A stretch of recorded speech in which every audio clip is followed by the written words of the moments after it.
지난 시간에 이어서 여전히 바뀌지 않는 모습. 여러분 아마도 그런 경험이 있으신 분이 있을 거예요. 어떤 사람이나 어떤 그 사람의 행동이나 말이나 삶을 보면서 참 안타깝다.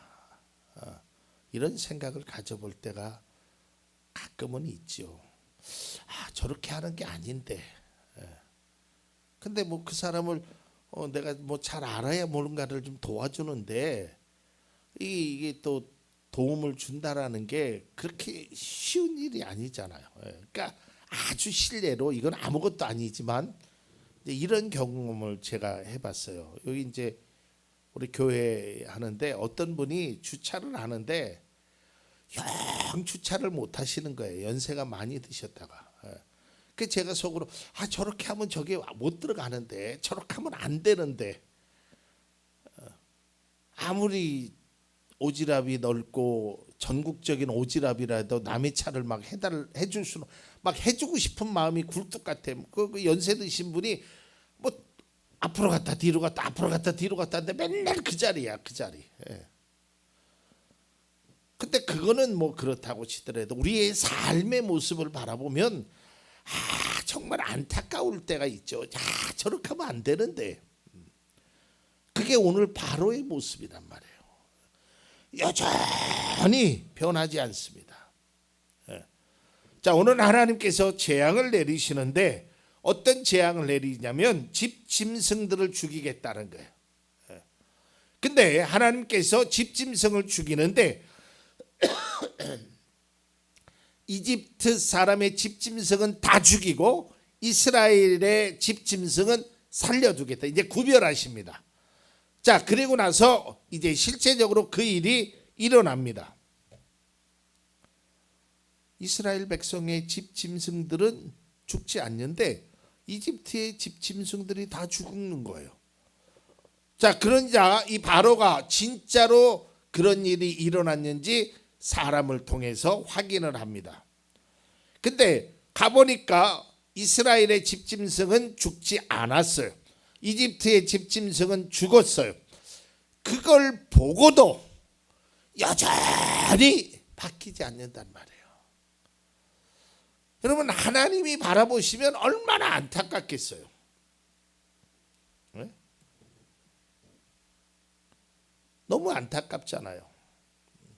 아니 그걸 보고도 깨달지 못한다는 게, 제가 이 말씀을 준비하면서 제 마음 가운데 깨달아진 게 뭐냐면 하나님의 은혜는 깨달음에서부터 시작한다는 거예요. 근데 이것을 깨달으면 뭐가 보이냐면 내가 보여요. 내가 나의 죄도 보이고요, 나의 삶도 보이고요, 내 걸음을. 근데 이거를 깨달지 못하면 문제나 상황이나 다른 사람이 보여. 저 사람 때문에 내가 이렇게 됐어.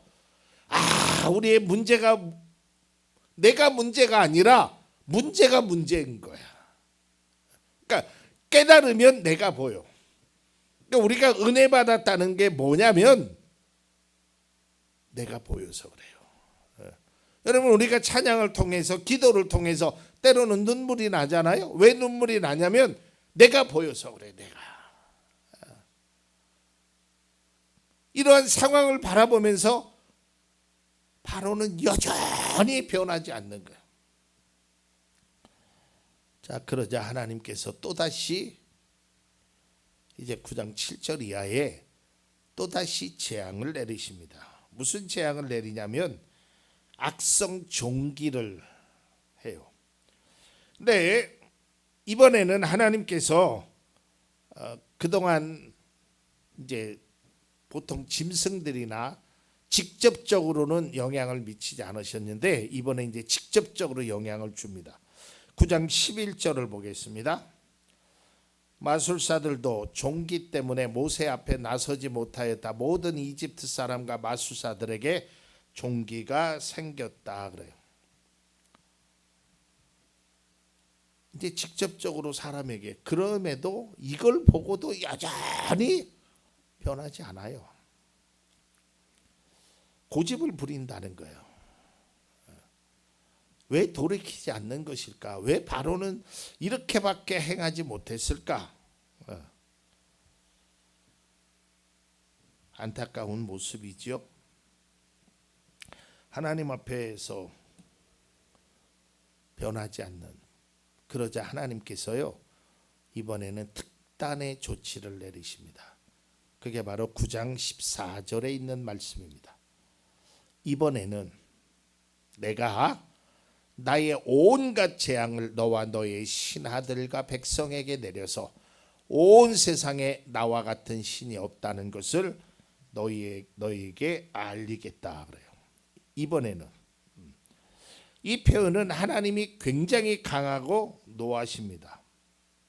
그래서 이번에는 어떤 재앙이 일어나냐면 하늘에서 우박이 떨어집니다. 근데요, 이 우박의 특징이 있는데요. 그 하나는 바로 9장 18절의 말씀. 18절을 보겠습니다. 그러므로 내일 이맘때에 내가 매우 큰 우박을 퍼부을 것이니 그처럼 큰 우박은 이집트의 나라가 생긴 때로부터 이제까지 한 번도 내린 적이 없다. 원래 이스라엘 땅에 우박은 내렸어요. 그러나 이번 우박은 한 번도 내린 적이 없는 아주 강력한 우박을 내리시겠다는 거예요. 우박은 자연재해라고 우리가 생각할 수 있지만 이것은 그렇지 않다라는 거예요. 하나님께서 강력한 우박을. 그리고 두 번째로 여기에 특징이 나오는데 이번에는 왜 그러셨는지 하나님이요 피할 길을 알려주셔요. 지금까지는 그런 말씀을 안 하셨거든요. 그게 9장 19절입니다. 그러니 이제 너는 사람을 보내어 너희 집짐승과 들에 있는 모든 것을 안전한 곳으로 대피시켜라. 집 안으로 들어가지 않고 들에 남아있는 사람이나 짐승은 모두 쏟아지는 우박에 맞아 죽을 것이다. 그 우박이 얼마나 강력하면 그거 맞으면 죽는 거예요. 자, 이런 말씀을 했는데도 이때 사람들의 반응이 다르게 나타납니다.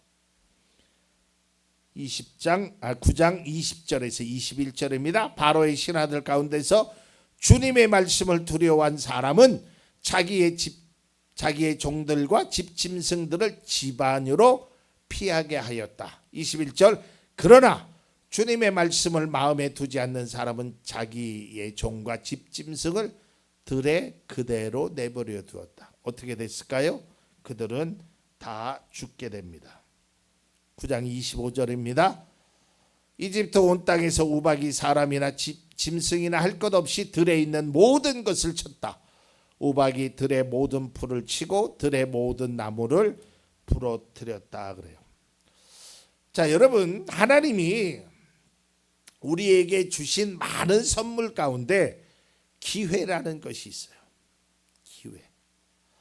이 기회를 놓치면 안 돼요. 하나님이 분명히 말씀했어요. 야, 이번에 우박을 내릴 건데 집 안으로 다 들어가라. 그러면 그들은 살 것이다 그랬어요. 근데 그 말씀을 듣지 않는 거예요. 얼마나 안타까워요. 오늘 안수 집사님의 찬양처럼 주님 말씀하시면 내가 하겠습니다. 하나님 뜻이라면 내가 하겠습니다. 이게 그리스도인의 기본적인 자세가 돼야 돼요. 근데 하나님께서 그런 기회를 우리에게 주셨단 말이에요. 말씀하셨단 말이에요. 그런데도 여전히 변하지 않는 거예요. 왜 변하지 않느냐면 깨닫지 못해서 그래요. 그 하나님의 말씀이 나를 향한 하나님의 사랑이고 하나님의 은혜고 하나님의 큰 복임을 깨닫지 못하는 거예요. 제가 누누이 강조하지만 하나님은 우리가 할 수 없는 일을 하라고 하시진 않아요. 절대로 그런 일은 하나님은 하라고 하시지 않는단 말이에요. 내가 할 수 있는 일, 얼마든지 내 힘으로 할 수 있는 그 일을 하나님은 하라고 그래요. 여러분, 소돔과 고모라 성이 멸망하잖아요. 그때 피하라고 이야기합니다. 기회를 줬지요. 그런데 그 기회를 농담으로 여기는 거예요. 여러분, 제가 새벽마다 지금 잠언을 보는데요. 그 잠언 말씀 속에 뭐가 있냐면, 좀 쉽게 표현하면 말을 좀 잘 들어라. 말을 잘 들으라는 거예요. 때로는 목회자를 통해서, 때로는 장로님을 통해서, 때로는 집사님을 통해서 우리에게 행하는 말이 있어요. 근데 그 말을 무시하는 거예요. 에이, 목사님은 맨날 그런 얘기만 해. 뭐 목사님이니까 당연히 그런 말 하겠지. 맨날 기도해라 그러고 맨날 예배드리라 그러고, 에이, 맨 똑같은 소리야. 무시하는 거예요. 에이, 장로님도 똑같아. 목사님하고 한 편이야. 어떻게 똑같이 얘기를 해? 말을 안 듣는 거예요. 근데 그 기회가요, 영원히 우리에게 있지 않아요. 기회가 있지 않다니까요. 어느 순간에 딱 꺾어지면 내가 하고 싶어도 하지 못할 때가 있다니까. 오늘 말씀의 제목이 뭐예요? 여전히 바뀌지 않는 바로의 모습. 달라져야 됩니다.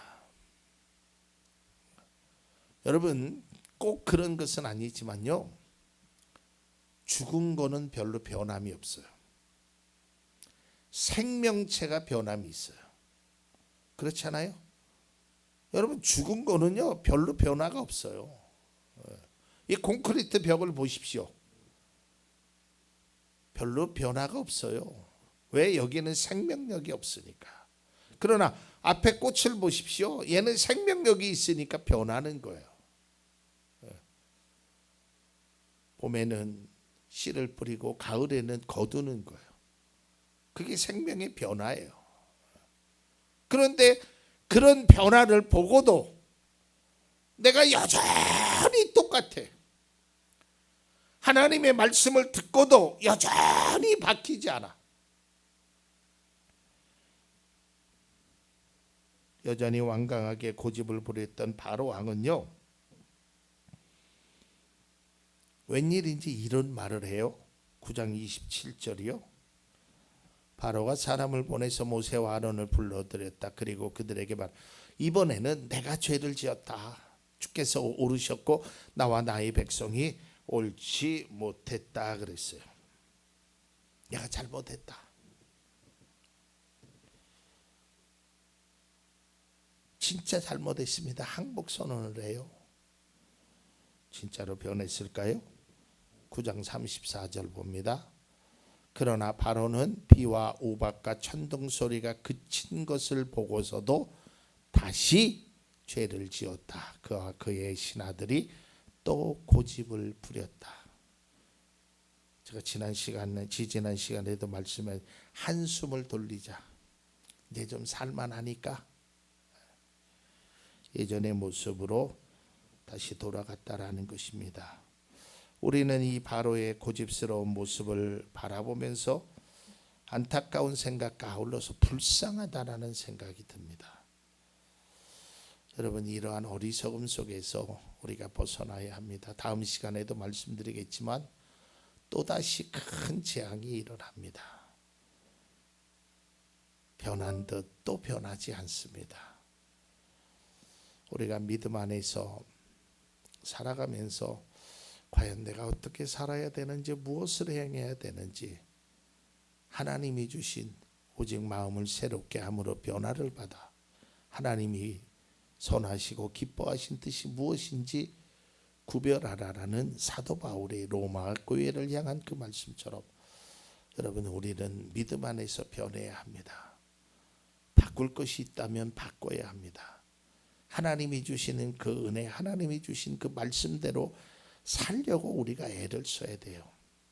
하나님은 우리를 사랑하셔서 어제도 오늘도 계속해서 기다리고 문을 두드리고 우리가 돌아오기만을 기다리십니다. 근데 우리가 성경을 통해서 반드시 깨달아야 될 것은, 하나님은 우리의 발걸음을 스스로 옮길 때까지 기다리십니다. 돌이켜야 합니다. 내가 돌이켜야 합니다. 내가 바꿔야 합니다.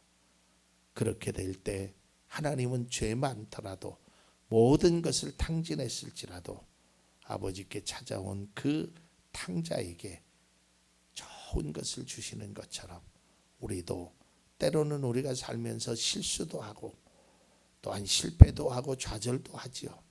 그러나 하나님은 나의 모습을 보십니다. 우리의 상한 심령을 보십니다.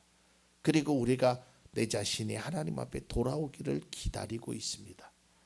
우리는 여전히 변하지 않는 바로의 모습이 아니라 우리의 상황과 이러한 일들을 보면서 하나님 앞에 더욱더 나아가고 변화받는 그리스도인으로서 참된 모습으로 살아갈 수 있기를 바랍니다.